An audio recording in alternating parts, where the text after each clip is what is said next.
Praise the lord. ప్రభు పేరిట మీకు వందనాలు. యేసు ప్రభు వారు భూలోకములో ఉన్నప్పుడు ఆయనతో 70 మంది శిష్యులు ఉండేవారు. ఒకరోజు ప్రభు ఏమన్నాడంటే, నా శరీరము తిని నా రక్తము త్రాగండి అనగానే, ఈయన ఎలాగా నా శరీరము తిని నా రక్తము త్రాగమంటున్నాడని చెప్పి విడిచిపెట్టి వెళ్ళిపోయారు. పేతురు మిగిలిపోయాడు. పేతురుని కూడా ప్రభు అడిగాడు, పేతురు నీవు కూడా వెళ్ళిపోతావా అని అడిగినప్పుడు పేతురు అంటాడు, ప్రభువా నీవు సర్వోన్నతుడివైన దేవుని కుమారుడవు అని చెప్పినప్పుడు ప్రభువు పరిశుద్ధాత్మ వలన నీవు తెలుసుకున్నావు కదా అని పేతురుని మెచ్చుకుంటాడు. కాబట్టి ఈ బండ మీద నా పునాది అంటే, మరి పేతురు నీవు కేపా అనబడుదువు అని ప్రభువు ఆయన్ని చక్కగా దీవించాడు. అలాగే నేను ఒక విషయం మీతో చెప్తున్నాను. నేను అడుగుతున్నాను ఏంటంటే, మన అనుకునే వాళ్ళు మనల్ని వదిలేసి వెళ్ళిపోతే ఏంటంటే ఆ పరిస్థితి మనం ఎలా అర్థం చేసుకోవాలి? మనతో ఉంటారు, మాట్లాడతారు, బంధువులు అని అనుకుంటాము, ప్రేమను చూపిస్తాము, వారి కష్టాల్లో జోక్యం చేసుకుంటాము. కానీ కొంతమంది ఊహించకుండా మనకు దూరం అయిపోతారు. మన అనుకున్న వాళ్ళు సడన్గా మనల్ని వదిలిపెట్టి వెళ్ళిపోతే ఏం చెయ్యాలి?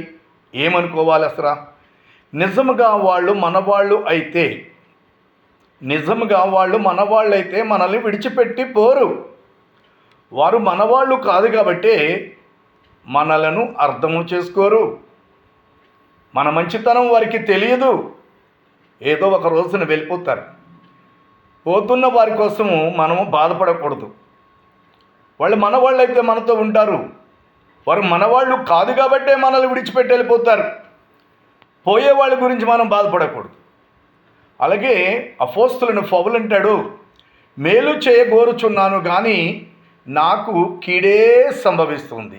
మేలు చేస్తున్నా, ప్రేమను పంచిపెడుతున్నా, ఇంత మేలు చేస్తున్నాను, అందరూ నా వాళ్ళు అనుకుంటున్నా, కానీ నాకు కీడే ఎదురవుతుందంట.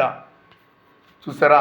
అలాగే సమాజంలోనూ లోకములోనూ ఎలా ఉన్నారంటే చాలామంది మనతో అనుకున్న వాళ్ళు మనము అనుకున్న వాళ్ళు మన వాళ్ళు ఉన్నారు, పర్వాలేదు అనుకుంటాం.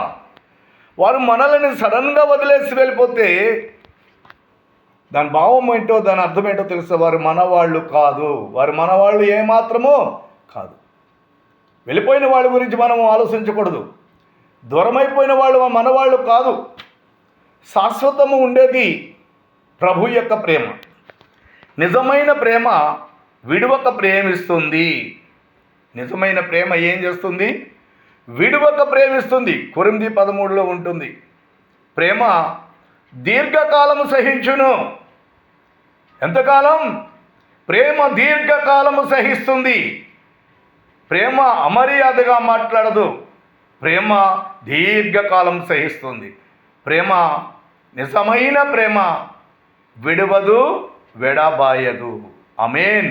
ఆ నిజమైన ప్రేమే ప్రభువైన యేసుక్రీస్తు వారు. హల్లెలూయా. ఆమేన్.